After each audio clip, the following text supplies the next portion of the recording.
Hello, this is my story of how grief has affected me during these uncharted COVID times. My name is Janine and I am 62 years old. At the beginning of the year, I was busy working and supporting my partner Paul, who had had very successful lung cancer surgery. He was doing really well and also undergoing a short session of chemotherapy.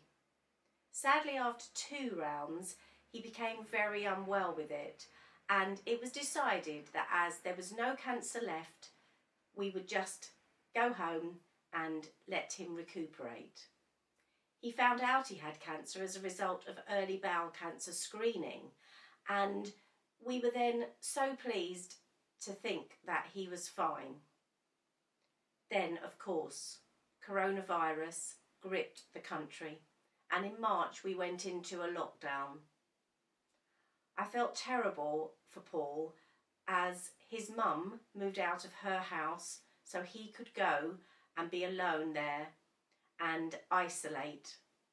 We visited him every day, we took food and we kept him going through these difficult times. His April scan was cancelled. We weren't really worried because we were very convinced all would be all right.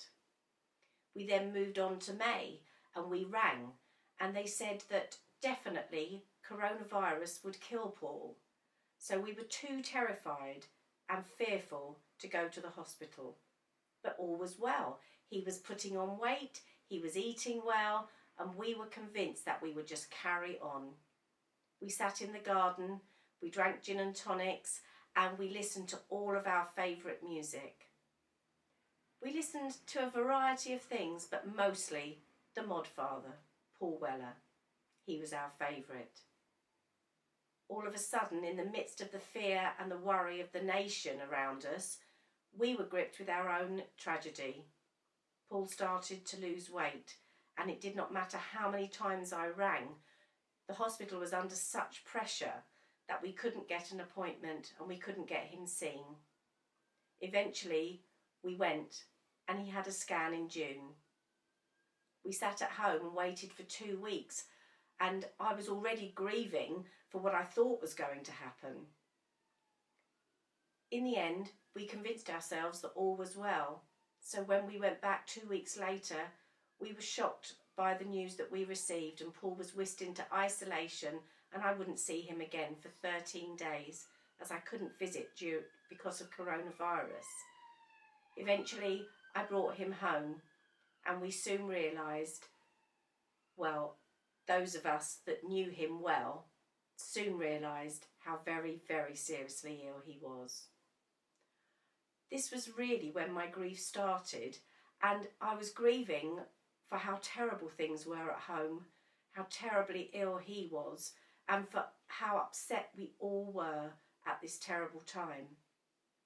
I was determined to care for Paul at home, and I nursed him throughout everything with the support of my wonderful children. But of course it was very difficult for family and friends to visit. It was very difficult for people to come and see us, and we were always fearful of coronavirus. I was drowning in grief by this time, and sadly, when Paul passed away, we had limited friends at his funeral, limited family. I looked around and I saw people wearing masks, and it was so grave. It made it feel very much more dark than it even needed to be. Nevertheless, we did give him a wonderful send-off in very difficult times. But of course, things move on and my grief was overwhelming me. I'm not actually a stranger to grief, as when I was 30, my own mum died and she was my world. My world then crumbled and I didn't know if I could get up or carry on. But very strangely, I met Paul extremely quickly. And again, we were soon to be having our first baby. Grief then hit me again when I found my own dad dead in the chair when I got home from my last day at work before my baby was due. couldn't really believe that everything was happening to me again. I knew how much support I had, and I knew how much I was loved. I'm a massive people person, and I've got so many wonderful, wonderful friends. I couldn't really cope with the grief, and I knew that I should be supporting my own children who'd lost their father, but when I looked at them, all I really wanted was for us all to be together. Grief has made me very, very needy. And I cry so many tears, I feel like I'm crying a complete river.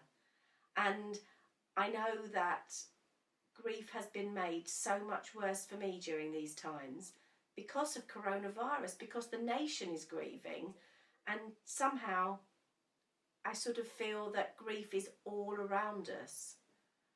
I feel that for whatever I'm grieving for, it's 100 times exaggerated. When I think of previous grief, of my mum, of losing our second baby, although we did go on to have our beautiful son as well, when I think of my past grief, all of it seems to subside to the grief that I felt when Paul died in my arms. I was literally overwhelmed by it. And then, of course, the world was still full of coronavirus. I then discovered that I could not bear anything to do with the COVID world. I didn't want to hear the new words. I didn't want to social distance. I didn't want to see my beautiful son in a mask carrying his father's coffin. I didn't want to see us lonely. I didn't want to see us in this terrible, terrible state. My grief overwhelmed me, and I'm so sad because I'm such a big, big, happy person. I love smiling, I love laughing, and I love being with people. But I know how I feel now. I know that I'm yearning to not be feeling this all-encompassing grief.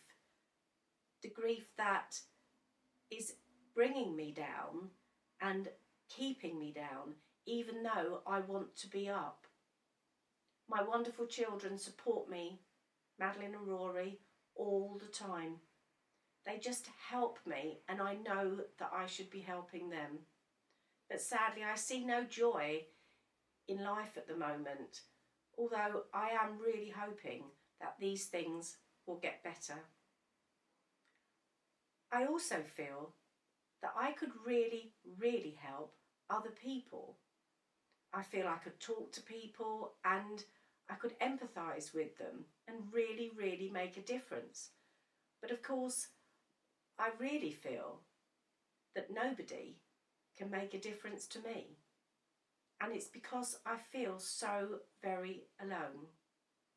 I feel I have no partner by my side, and I really, really feel that I've got nobody to talk to about my children, which is something that I absolutely love to do with Paul.